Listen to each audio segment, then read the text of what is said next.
This is the X-Zone Broadcast Network, broadcasting worldwide on broadcast affiliates and satellite program providers, including CNN Broadcast Network, Sirius Satellite Network, Star Media, Good News Radio Network, Angel Broadcast Network, Wiki Broadcast Network, and WPBN TV. For more information on the X-Zone Broadcast Network, visit us at www.xzbn.net.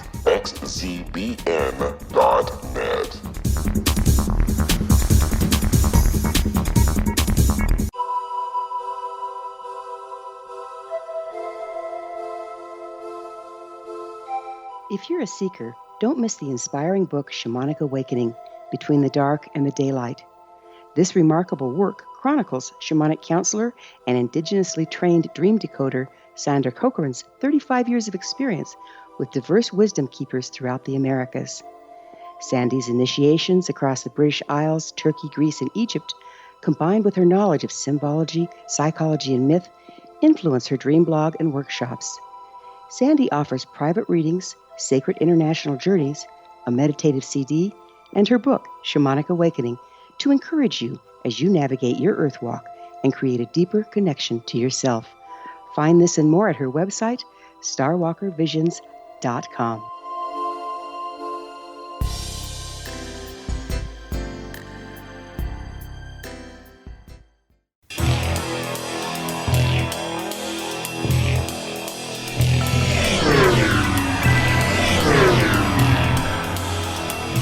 This is A Different Perspective with Kevin Randle. A retired U.S. Lieutenant Colonel, Kevin Randle has been studying UFOs for nearly 50 years. Kevin has investigated some of the most famous UFO cases in the world and has been consulted for dozens of documentaries about UFOs. Considered one of the leading experts into the Roswell UFO crash of 1947, Kevin has written more than 25 books about UFOs, including the recently published Roswell in the 21st Century. Now, here is the host of A Different Perspective, Kevin Randle.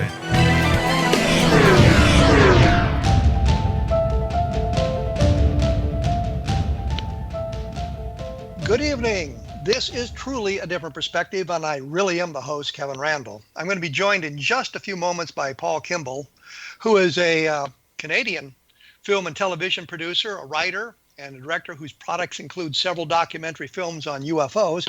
I'm not sure how much of this biography I should go into because it's quite long and extensive, and I understand Paul is changing his direction now and becoming a politician. So maybe this is all passé. I will say that he's done an awful lot of TV work. He's done hosted TV shows. He's hosted a blog or a podcast.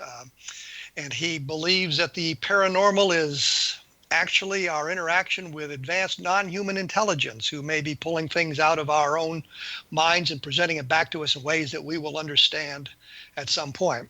Anyway, I'm going to kind of jump over the bio here and just say, hi, Paul, how's it going? Hi, Kevin. Good. Two things. One, in terms of my belief, I actually posit that as a theory. Now that I'm a politician, I have to be careful about saying I believe in paranormal things. You never know. People will use that stuff against you. They have. They've used it against me last year. And the other thing is, and this won't really make a whole lot of sense, or most people listening probably won't care, and that's probably a good thing. But this is the first time you and I have talked in quite some time.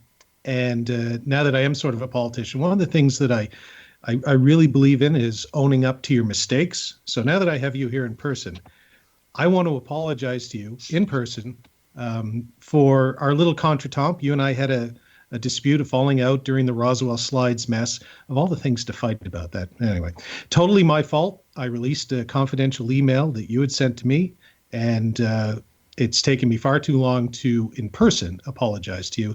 I just wanted to say what I did was wrong. Looking back on it now, I can't believe I did it, and I hope you accept my apology. Well, looking back on it now, I can't believe you did it either. No, just kidding. I know. That's not a problem, Paul. Of course, I accept your apology. I think the whole Roswell thing's gotten a lot of people's minds in different ways, and I truly was on the periphery of it. I really didn't have a hand in the investigation of the Roswell slides. Otherwise, I think things might have gone a little bit differently. because I would have raised a few red flags when they came up, but I was being fed information from Tony Bagaglia about what was going on, and that was why I had some inside information, but I really wasn't a part of that investigation. But that's all water under the bridge. So we'll move on. We'll move on. I've always felt bad about that, and not as bad as I would hope they feel about the whole Roswell Slides fiasco. But I'll leave it up to the Roswell Slides promoters to engage in their own journey of self-awareness in terms of how that all went down.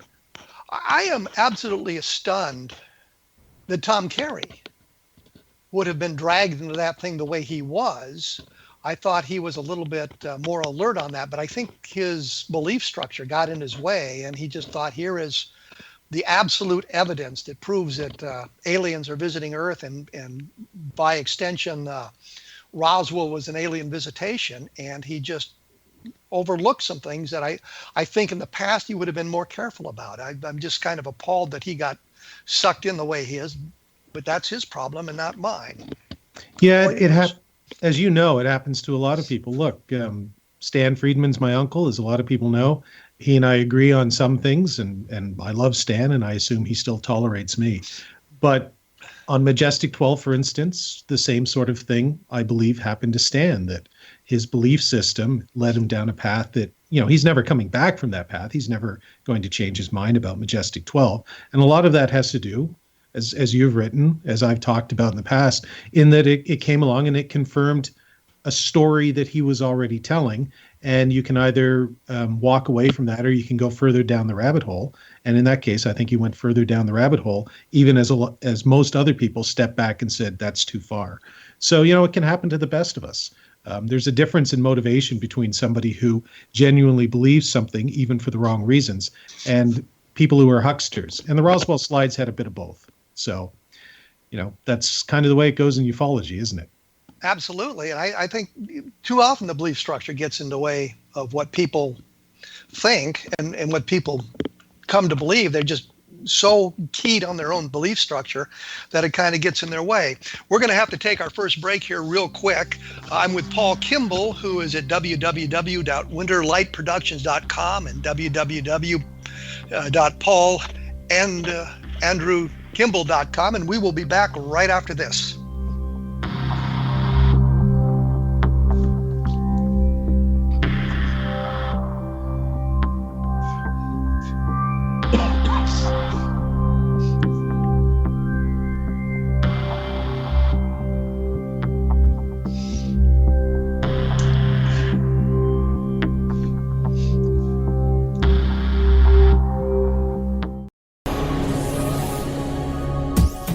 This is the X-Zone Broadcast Network, broadcasting worldwide on broadcast affiliates and satellite program providers, including CNN Broadcast Network, Sirius Satellite Network, Star Media, Good News Radio Network, Angel Broadcast Network, Wiki Broadcast Network, and WPBN TV. For more information on the X-Zone Broadcast Network, visit us at www.xzbn.net.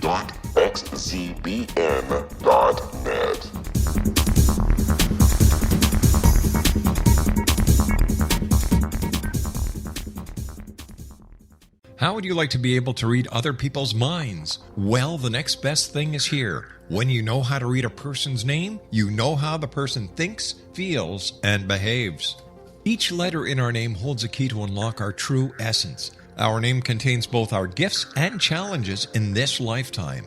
Mnemology science discovers personality secrets hidden in the placement of the letters of our names, including the first and last impression people remember about us. Sharon shows us how to interpret the arrangement of letters as outlined in her book, Know the Name, Know the Person. Sharon Lynn Wyeth created mnemology science after 18 years of research and testing her theories, and has supported thousands of people around the world in understanding themselves and others better.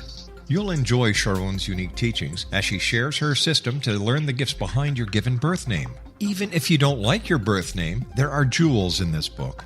If you're thinking of changing your name, ready to name your child, or wanting to get along better with others, this is the book for you.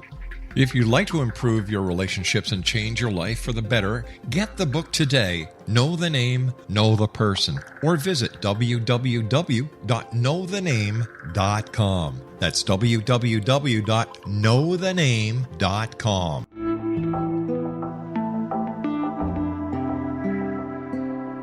Take a step back in time and discover old Florida cuisine at Marsh Landing Restaurant in Fellsmere, Florida. Enjoy delicacies such as frog legs, gator tail, catfish, and swamp cabbage, or enjoy the more traditional cuisine such as hand-cut Angus steaks, ribs, and seafood. Join us for breakfast with a southern flair featuring sweet potato pancakes, biscuits and gravy, and much more. Planning a party? Marsh Landing's private dining rooms can accommodate groups from 8 to 80 people. While you visit, enjoy the historic pictures, artifacts, and stories that line the walls. Marsh Landing is truly a unique experience. Marsh Landing Restaurant, 44 North Broadway in historic downtown Fellsmere, or visit marshlandingrestaurant.com. Marsh Landing, old Florida cuisine at its best.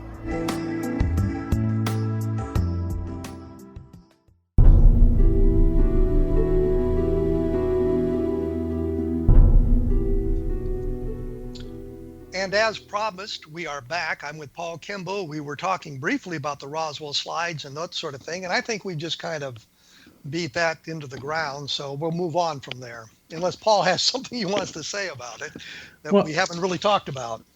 Two things. One, I like your phrase, the Roswell not slides, so you should trademark that.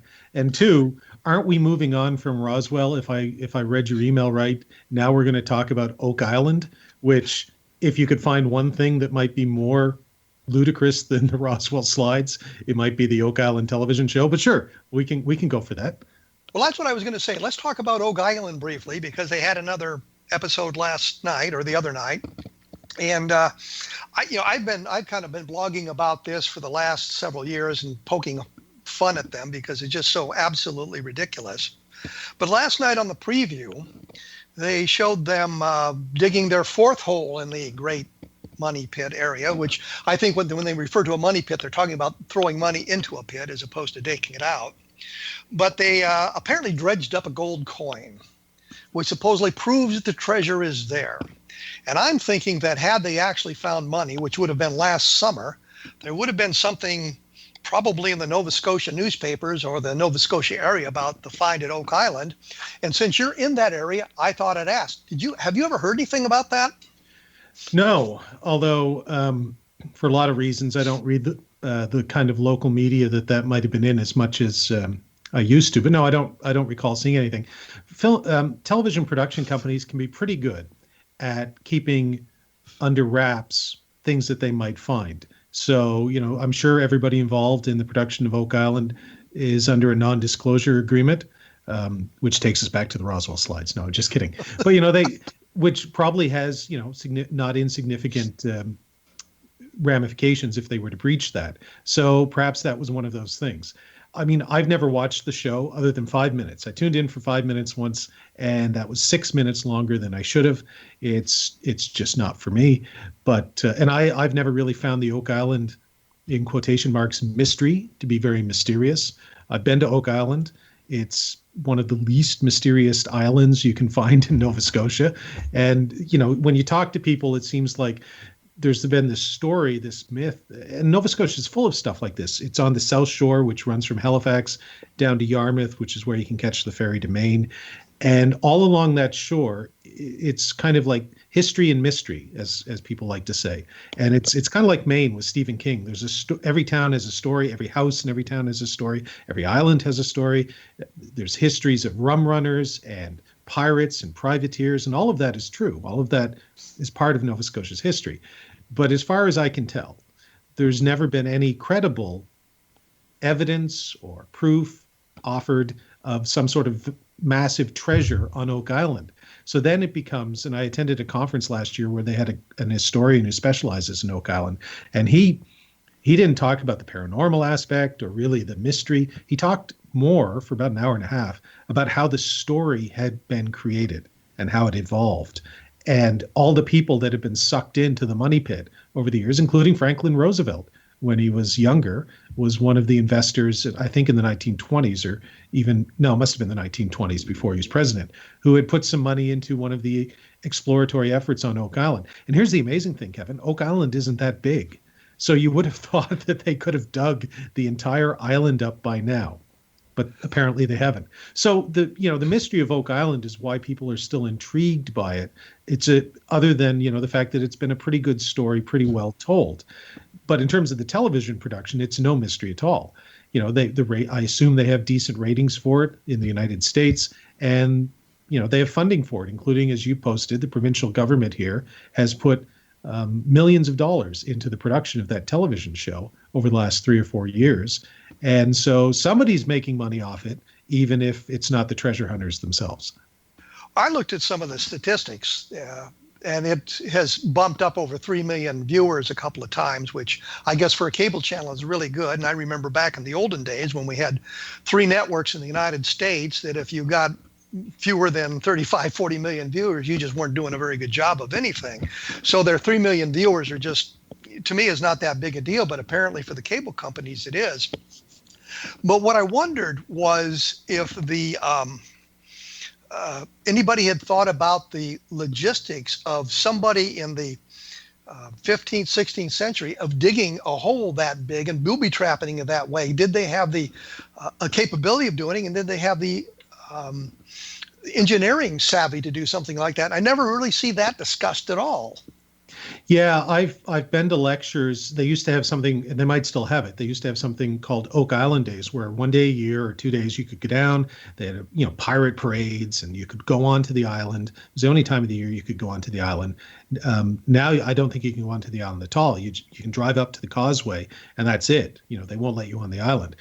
And among that, they would have speakers, and some of the speakers that I saw would talk about the history, and they would say, look, what you're talking about, the engineering that would have been involved here is impossible. That the resources just, pirates didn't have that kind of knowledge to build the sort of thing that you're talking about. Prince Henry Sinclair didn't have that kind of infrastructure and knowledge to build that kind of thing you're talking about. The only people that might have would have been Royal Engineers in the British Army. And even they, come on, in the 17th and 18th century, didn't have the kind of knowledge and engineering know-how that we're talking about to create what would have to be there now for you to believe that they still haven't been able to find the treasure, given all that they put into it.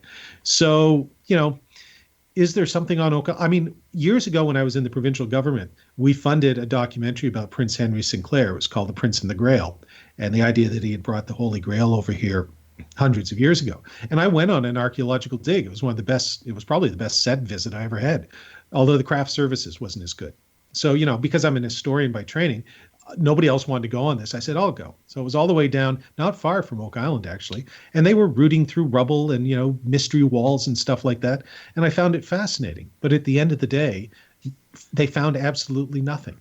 So, people have been looking for this kind of stuff in Nova Scotia for centuries now. And there's never been anything really found that would indicate that any of this stuff actually happened. So that's kind of my take on Oak Island. It's good television. It's bad history. Well, let me ask you a question, which back in the olden days, and by that I mean just a couple of years ago, there was a program called, I think, Chasing UFOs on National Geographic. And they went out to Roswell, and they're camping out overnight on what would be called the debris field on the old Brazel Ranch, Foster Ranch area.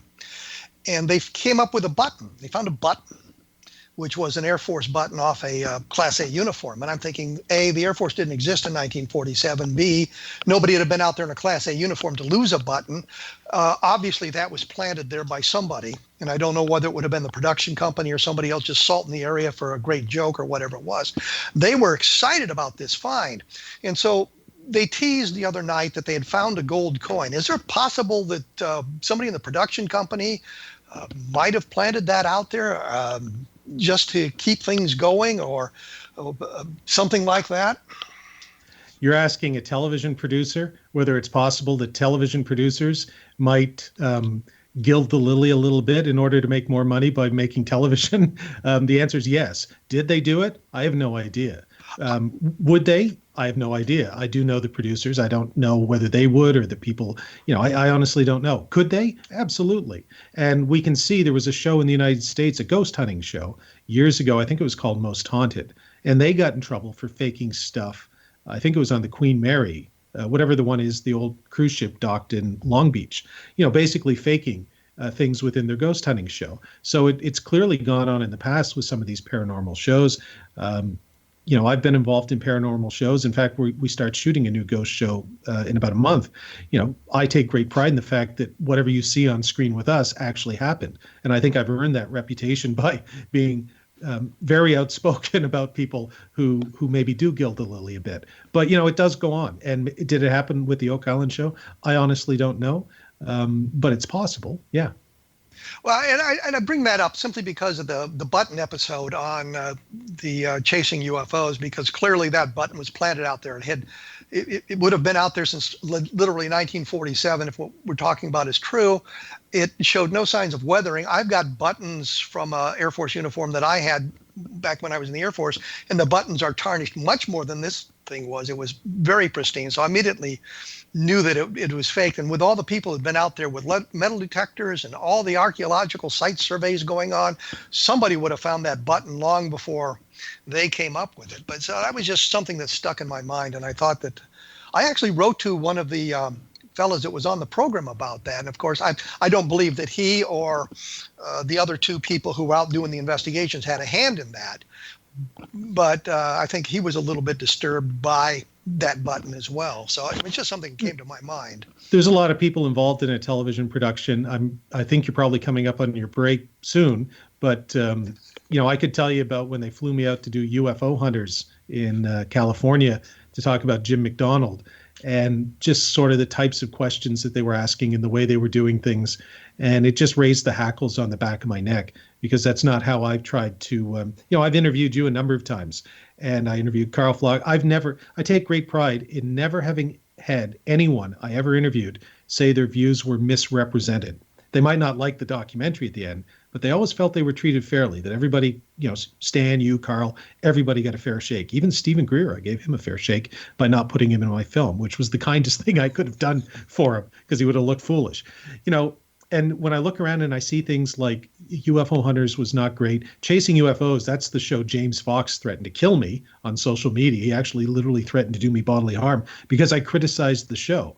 And, it's like that kind of stuff goes on far too often in television production, unfortunately. Not the death threats, although that happens too. But just reality television is not real.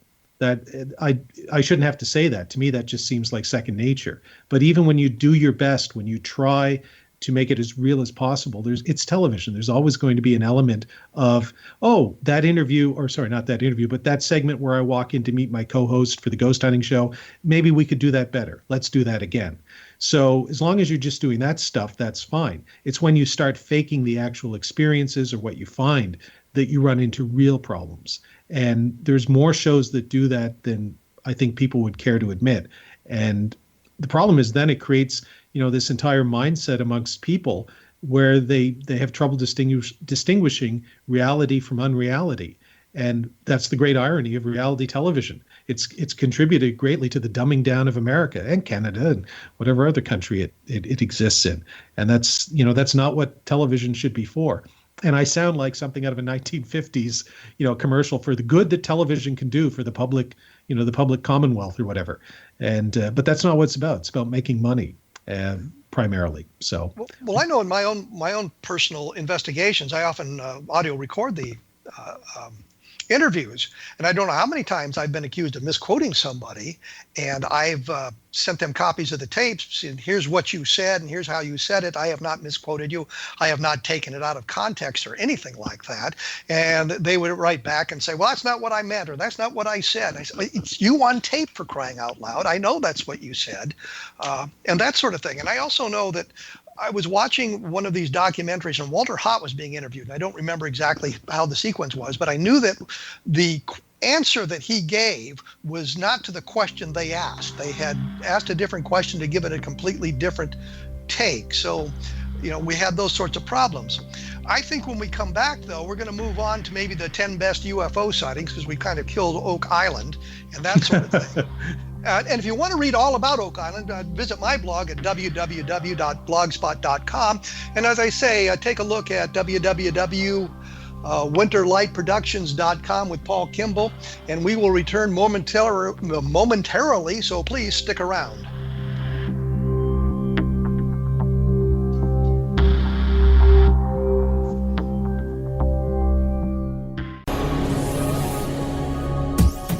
This is the X-Zone Broadcast Network, broadcasting worldwide on broadcast affiliates and satellite program providers, including CNN Broadcast Network, Sirius Satellite Network, Star Media, Good News Radio Network, Angel Broadcast Network, Wiki Broadcast Network, and WPBN TV. For more information on the X-Zone Broadcast Network, visit us at www.xzbn.net.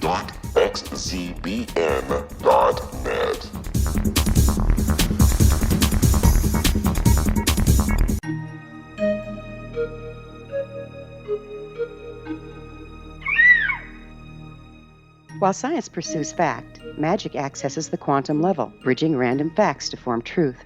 As long as science and magic remain separate and polarized, the truth cannot be known. I'm Gwilda Wiyaka. Join me on the Science of Magic radio program, dedicated to unification and evolution of consciousness. During each episode, I'll be speaking with experienced and respected scientists and mystics. From astrologers to astronomers, from medical doctors to shaman, the scientific method to dowsing and intuition, we'll weave together information from seemingly divergent practices to promote unity and enlightenment. Join me, Gwilda Wiyaka, and the Science of Magic right here on the Mutual Broadcast Network. For more information, visit www.thescienceofmagic.net. Gibbs A. Williams, Ph.D., is a practicing psychoanalyst, supervisor, researcher, and author in New York City. Much of his life has been dedicated to understanding nature and the uses of meaningful coincidences or synchronicities. His radical and original non-Jungian, non-mystical, non-magical theory of synchronicities illuminates much of the fog surrounding this challenging and perplexing topic. His ideas and manners are fresh, presented in a style that is both entertaining and highly informative. He is also an expert on crisis intervention, specially focused on violence reduction for the police and citizens, mastering anxiety, frustration, and stress without the use of medication, and effectively preventing and treating heroin addiction. Dr. Williams can be contacted at his email address at gwwilliamsny11@aol.com or visit his website at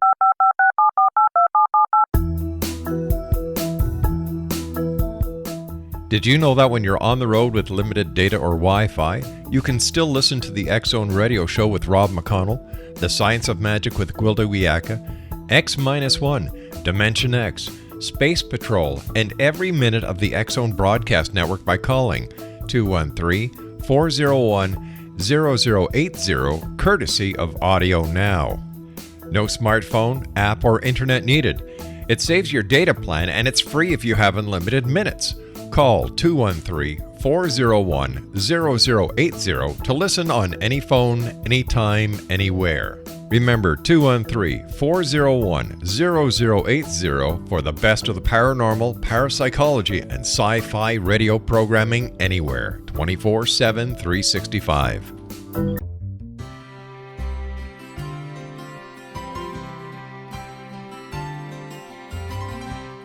True healing must address 4 levels: physical, emotional, mental, and spiritual, for us to live joyful and productive lives. We tend to treat 3 of the 4, leaving the spiritual languishing. If you're tired of the same dysfunctional patterns cropping up in your life, Soul Balancing is for you. Trixie Phelps, owner and founder of Soul Balancing, is a naturally gifted energy healer trained in numerous esoteric forms, including shamanism. Trixie has created a powerful modality that safely and effectively clears your energetic field.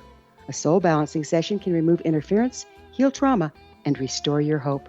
Contact Trixie for a life-changing long-distance session today, www.soulbalancing.world.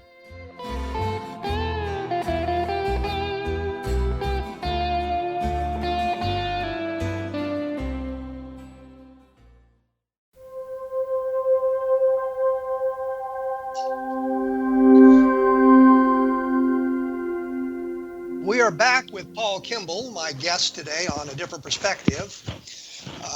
You can read more about him or learn more about him at www.winterlightproductions.com and www.paulandrewkimball.com. I think I got those out correctly. I think we'd pretty well done away with Oak Island, although I did want to make one other comment that came out in the program that I found interesting. There was a guy named Ball who owned a great deal of Oak Island back in the 19th century, the late maybe the 17th century, 17th, 18th century, 19th century. And the thing that struck me about it was he supposedly was one of the original three guys who had found the treasure, and he dropped out of the thing and it became a different three guys. And it was just kind of interesting to me that the history had changed to a different three guys finding the treasure, although Ball had owned part of Oak Island in the mid-19th century. Having said that, I'm going to move on anyway. When we went away, I threatened to talk to Paul about the 10 best UFO sightings, and he'd done a documentary. Paul, you did a documentary on the 10 best UFO sightings, and I know you've kind of reversed yourself on a couple of those, meaning I think better information has come along. So what did you look at as the 10 best sightings, and where are we today? Well, I'm not so sure it was me reversing myself, only in the sense that I created the list by polling folks like you. I think I actually got your top 10 list and Dick Hall's and Stan Friedman's or whatever, and I put them all together. And out of that, I created the top 10 list as sort of voted on by UFO researchers. With the exception of number 10, I added the 1561 Nuremberg, and I put in quotation marks, case, just to show that this had gone on before 1947, that this wasn't, excuse me, something unique to the 20th century. But of all of those cases, that was 2007. Looking back on it now, 10 years later, there's about 2 or 3 of them that I still think are very interesting.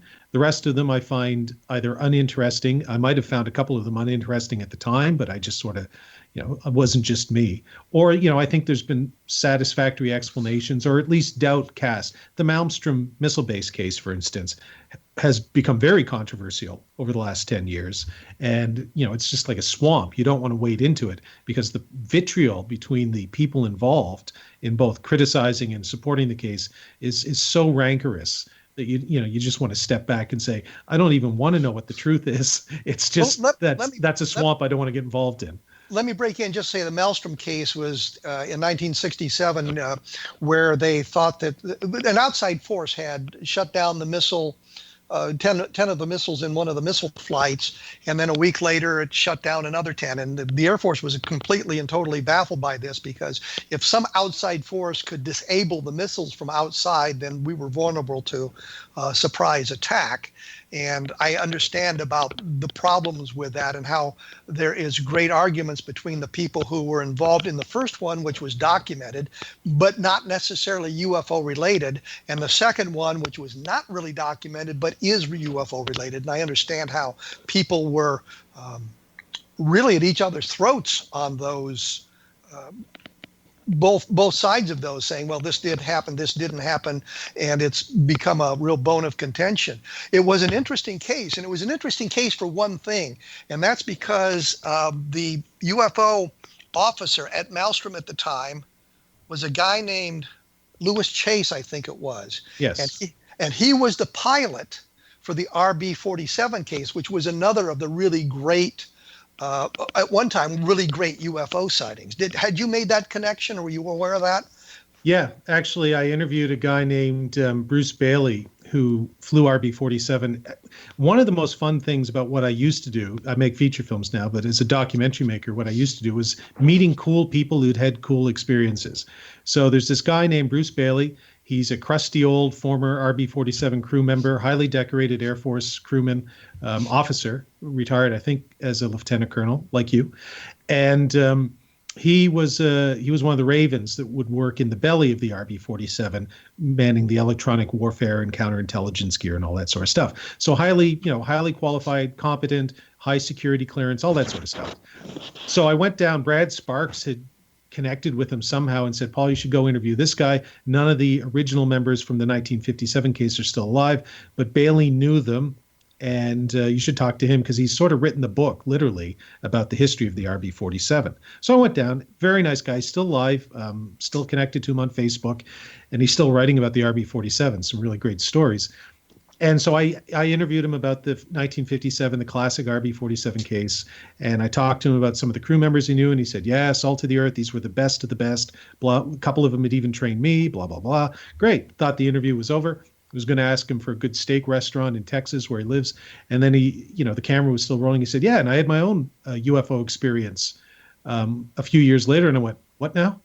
And so he said, yeah. And I said, well, can I interview you about that? And he said, sure. Didn't even think twice about it. So he told me this story. They were flying common cause missions over Cuba, in and around the Cuban Missile Crisis. And they had basically had more or less the similar thing happen to them as had been reported in the 1957 case. And so one of my favorite moments of any UFO documentary is when I interviewed him, and there's silence for a couple seconds. I said, so what do you think it was? And he just looked at me and said, it was a damn UFO. What do you think it was? And, I went, I don't know. And he said, I still don't know. All these years later, it was just, we got back to the base. We were immediately ordered not to talk about it.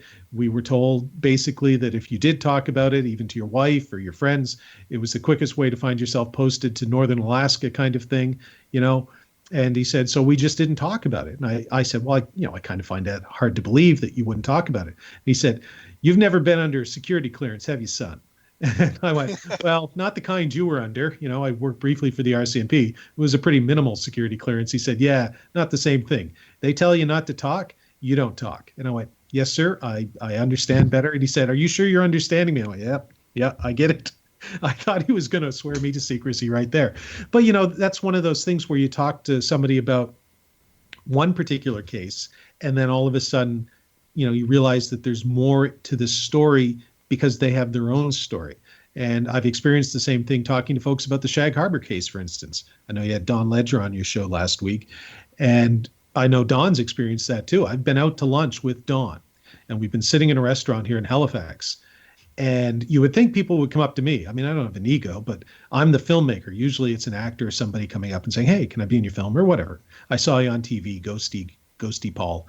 Nope, they came up to Don. They knew Don. And they said, listen, you're the guy who wrote the UFO book about Shag Harbor, right? And Don went, yep. And I thought, right, I'm the least important person sitting at this table right now. Great.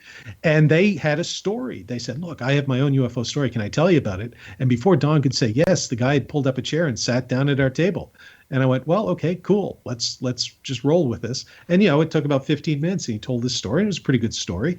And Don said, look, here's my number. I'm having lunch right now, but give me a call and I'll be happy to look into this for you. So, I've experienced that myself. I've been at family functions. One of my favorite UFO cases, which is not in the top 10, is one that me and maybe 10 other people know about. Happened in Prince Edward Island in the 1960s.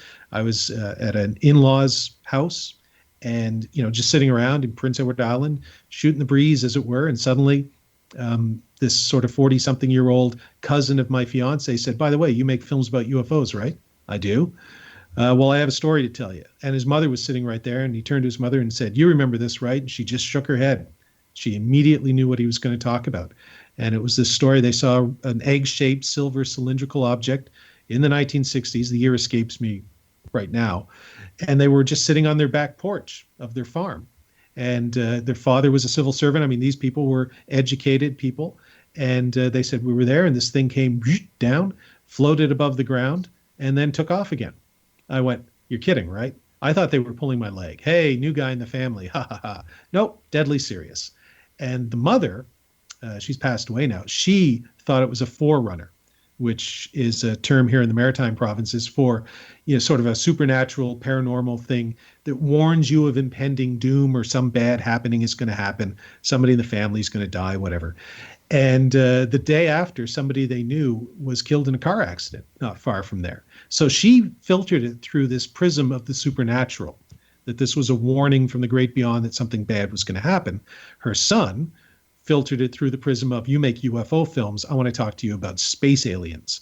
And so that was an interesting conversation too, that two people who had seen the exact same thing looked at it in different ways and took different things because they were from different generations out of it. So every time, I still run across people like that. I was speaking at the Shag Harbor UFO conference in October, and I had more than one person in the Q&A afterwards. And I prefer this, actually. They wanted, I expect to be asked questions. Instead, they wanted to tell me stories. And I said, great, happy to shut up, let you do all the work. And frankly, your stories are probably more interesting than any answers I could give you to any question. So, I just basically sat there and listened. And one guy said, I saw the Shag Harbor thing, and here's what I saw. Great. I don't think anyone's heard that story. You should connect with this Chris Stiles. He's right over there. And, somebody else said, well, I had a similar story a few years later. And that kind of thing. So that's, I'm sure that's what's probably driven you over all these years.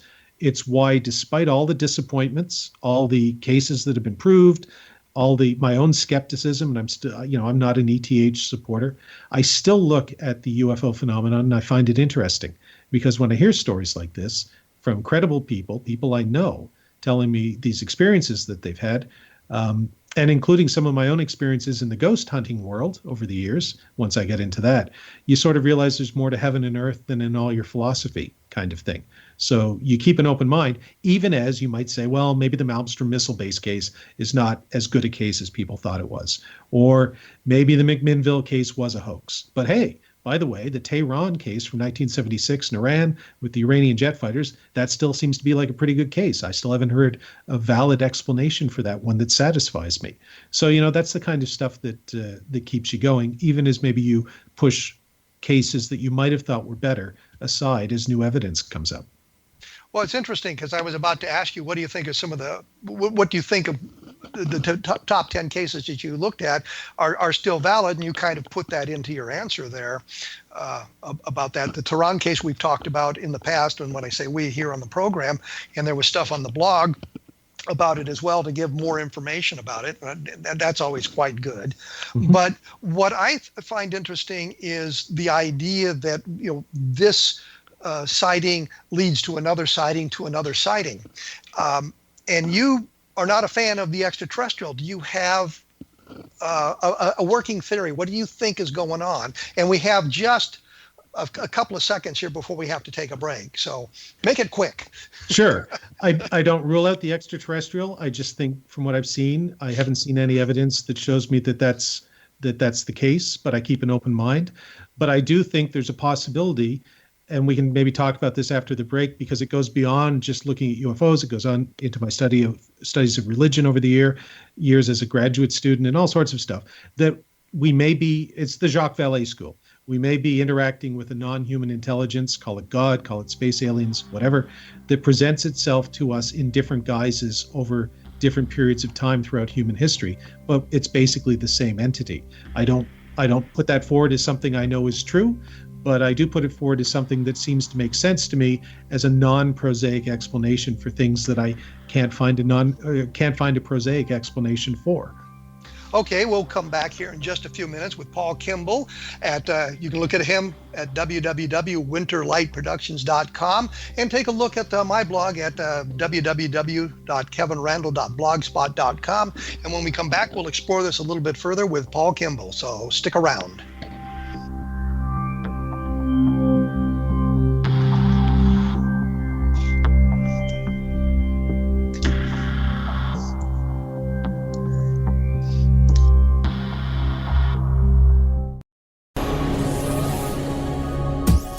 This is the X-Zone Broadcast Network, broadcasting worldwide on broadcast affiliates and satellite program providers, including CNN Broadcast Network, Sirius Satellite Network, Star Media, Good News Radio Network, Angel Broadcast Network, Wiki Broadcast Network, and WPBN TV. For more information on the X-Zone Broadcast Network, visit us at www.xzbn.net.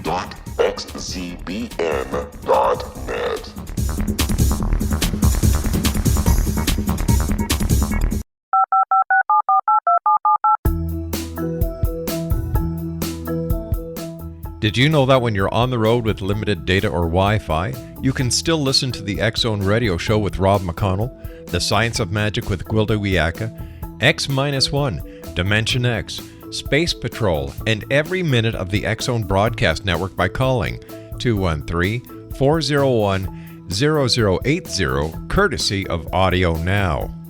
No smartphone, app, or internet needed.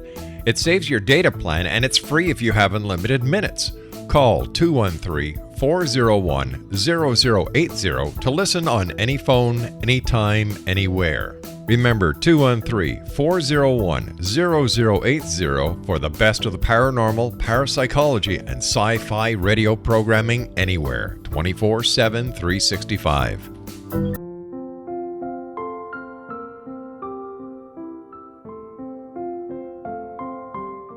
I am Dr. Carl O'Helvey, founder, president of a new cancer foundation focusing on evidence-based physical, mental, and spiritual interventions, including natural cancer cures, prayer, meditation, affirmations, nutrition, and other related holistic cancer prevention and cure modalities.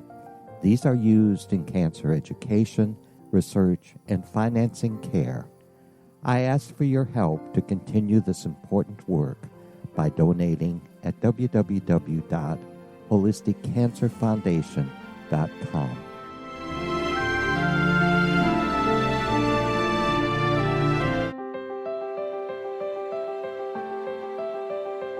Wouldn't you love to know the secret to everything? I'm Dr. Kimberly McGeorge, and on The Secret to Everything, we will merge the practical with open investigation into all realms of the mysterious.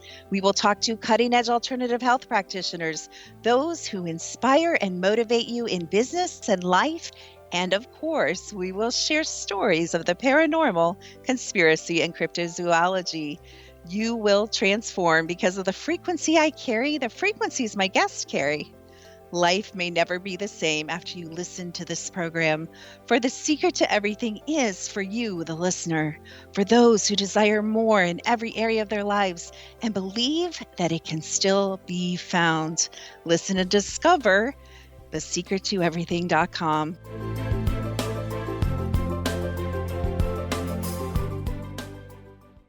Little children aren't the only ones afraid of the dark. Millions of soldiers return from war zones with PTSD, anger, frustration, fear, and loneliness, much of which surfaces during the darkness of the night.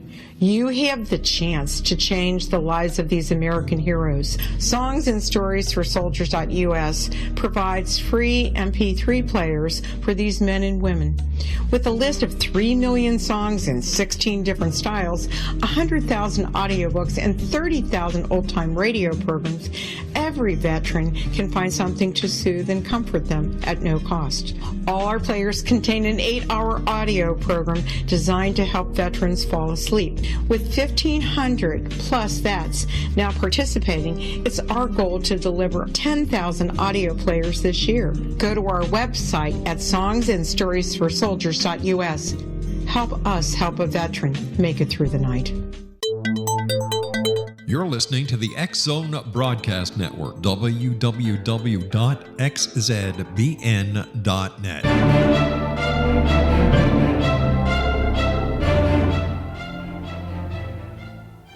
As promised, we are back with Paul Kimball talking about, UFOs and the paranormal. Paranormal was a word I was casting about for, which for some reason didn't come to my mind right away. Before we went to the break, we were talking a little bit about what his theories were, your theories are, about what is happening here. But I wanted to go back to one other thing, which we really hadn't touched on, because we had this, or you made this documentary about the best UFO cases. Mm-hmm. What are some of those that you still consider to be really, really good? And we talked a little bit about Tehran, and I didn't mention that people can read about that on the blog, but what are some of those that you saw at that time that you think are still good?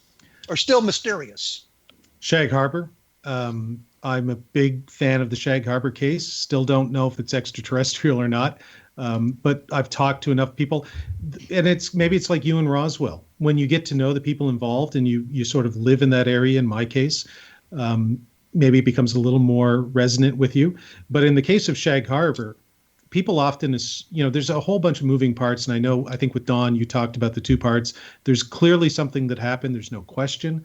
that something happened, that people saw this object in the sky, it went into the harbor. Nobody disputes that. There's police reports on that, all sorts of stuff like that. That's the first part of the case, which is generally non-controversial, even if you don't know what it is.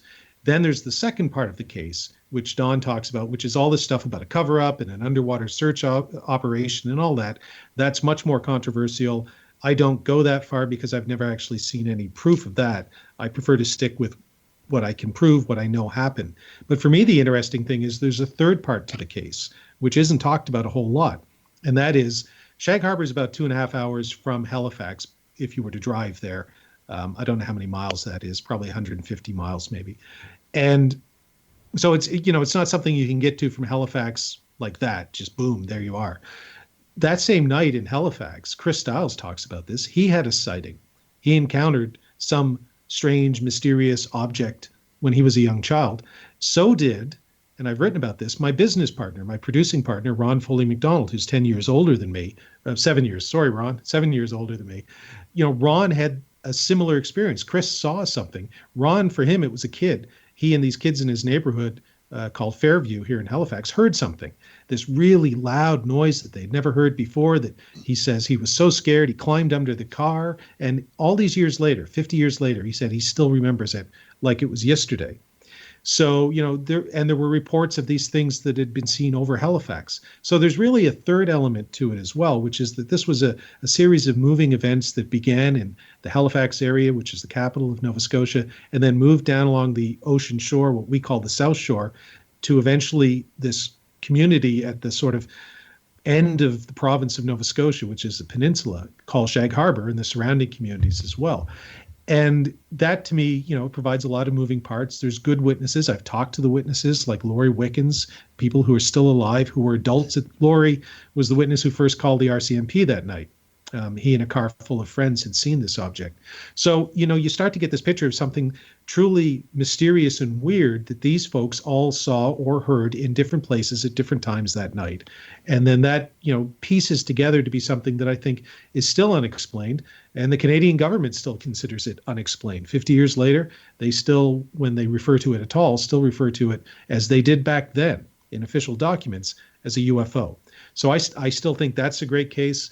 I still find the Kelly Johnson sighting in Santa Barbara in 1950 to be interesting and not completely disproven, not disproven. It's still, to me, a case that is of interest, particularly given that Johnson had, more than one sighting. And he's the kind of guy who should have known what was in the skies because he was designing the most advanced planes that anybody was flying at that time.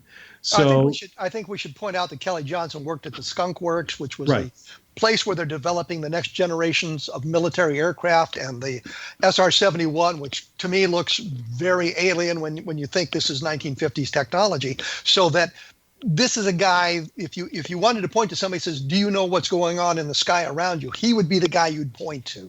Yes, absolutely. That he would be the epitome of a credible witness. Still doesn't mean that he saw space aliens or even anything that wasn't prosaic. We don't know. But it wasn't just him. It was also one of his top test crews. Somebody criticized me in the documentary. A critic said, you refer to it in the documentary as they triangulated when there were only two of them. And I went, fine, they duangulated, whatever the term of that is. But, Kelly Johnson was looking at this object through binoculars from his home in Agoura, California, which is near the ocean, at the same time as his top flight engineers and test pilots, unbeknownst to him, were shaking a plane down going along the coast, and they sighted it as well. And it was only the next day when they both showed up at work, or the groups of them showed up at work, and they were all talking about it, that they realized they had seen the same thing. And so they filed reports with Project Blue Book and all that sort of stuff. Still unexplained as far as I'm concerned, still a very interesting case. So there's three. I'm trying to think of the rest of them. RB47, credit where credit is due. I challenged Tim Printy, who does the, what does he call it? Sunlight. Sunlight, which is kind of a tribute to Phil Klass's UFO newsletter that he had out. And so Tim does this UFO zine on the internet once every 2 months, I think. And so I challenged him. He was bashing Roswell on a regular basis. I think he even had a Kevin Randle column or something where he would, talk about what you were talking about. And I said, look, bashing Roswell's easy, Tim. I got this film with these 10 great cases in them. Why don't you have a go at one of those? In fact, why don't you have a go at the best one, the RB47 case from 1957? And we had a bit of a back and forth, and he said, look, if I take that one down, you'll just find another one. I said, no, if you offer, a real investigation for this, that's a good thing. And so he did. He devoted an entire, I think it's 45, 50 pages issue of his zine to this one thing. And that's all that an advocate for the UFO phenomenon could ask for, is that the skeptics take a deep, hard look at it and they give it their best explanation. And I took a look at it. I'm the first person to admit I'm not an expert when it comes to, things like flight patterns and all that sort of stuff. I don't fly planes. Printy took a pretty good look at it, and I think he came up, and don't ask me what it was, because I can't remember now off the top of my head, but he came up with an explanation that people should at least read, and read with an open mind the same way that skeptics should look at UFO cases with an open mind, and then say, okay, well, does this get us to where we need to be to sort of maybe put the RB47 case aside and say, yep, that one's been explained, or at the very least, maybe it's not as interesting now, there's a credible counter argument out there for it. So kudos to Tim Printy for stepping up to do that when many skeptics don't. So, that's one that still interests me, but maybe not as much as it used to. The rest of them, Rendlesham, I've never been a big fan of Rendlesham. Again, one of those convoluted cases that is, hard to sort of really wrap your mind around. And the stuff that's gone on with Larry Warren is very problematic. And, people seem, the Burroughs and Peniston came up with their weird alien writing years after the fact, or the binary code. So anytime that you see a case where the story seems to get better as the years go along, I get a little leery of that, which is why I like Shag Harbor, because the core Shag story is still pretty much what it was 50 years ago. It hasn't changed a whole lot. And well, let me break in here. That's a good thing. It allows me to promote next week's program, which will be Colonel Charles Halt, which is the first time I've had a guest back, and we're going to talk specifically about Larry Warren and Left at East Gate, which was his book with Peter Robbins, and we'll see if we can't hash through some of that material. So you allow me to promote the next week's program in that sense. But I'm all about the segues. Yes, and thank you very much for that. I know John Burroughs, I know Jim Peniston. I know Burroughs better than I know Peniston, but there are things that are problematic about that case, and we'll hash that out next week with Halt. Right. We just have a very short time here left. Is there anything that you'd like to mention before we go away? Sure. I actually find ghost investigating to be, not just because I get paid to do it to host a television show now, but having looked both at the ghost thing and the UFO thing, I actually find the ghost thing much more interesting because for the most part, it's more personal. And that sort of is what got me when I did the first ghost show 8 years ago, I guess now, and had some of my own experiences. I became a lot more understanding of the experiences that people in the UFO world would be telling me about and more sympathetic. Even if I didn't necessarily believe them, I was more sympathetic to their experience, or believe it was alien rather. But B, I started to see that maybe there was some sort of commonality between all of these stories of strange things. And it's Greg Bishop, who you should have on your show, is a guy who's been talking about stuff like that for years. And Mac Toney's used to talk about that too. I asked you to have him on his show, but sadly passed away in 2009. Those were the guys that I was attracted to, the thinkers that I was attracted to, who would say, look, it doesn't have to be space aliens. Maybe there's something here in the UFO stories that is similar to ghost stories, that is similar perhaps to other stories of the paranormal experience, including, religion. You guys swear your president in on a Bible. You're a very religious country. There are still a lot of religious people on the planet. I don't see why the paranormal is that much different from people who believe that a guy could walk on water, raise the dead, and was the son of God, born of a virgin birth. I mean, that's about as paranormal as you're going to get. So to me, I kind of now look at it as all part of one kind of picture together. And that's taken me away from the extraterrestrial and closer towards looking at it as a sort of cohesive supernatural or paranormal story. And to me, that's actually a bit more interesting. I don't know if it's true, but it's more interesting. Paul, we've run out of time.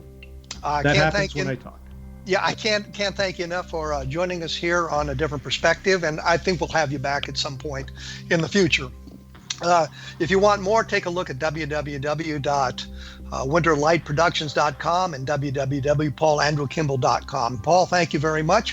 For those of you who'd like more information about some of the things we've talked about, take a look at www.kevinrandle.blogspot.com and listen for the other great shows on the X-Zone Broadcast Network. That's xzbn.net. We will be back next week with Charles Halt talking about Rendlesham Forest.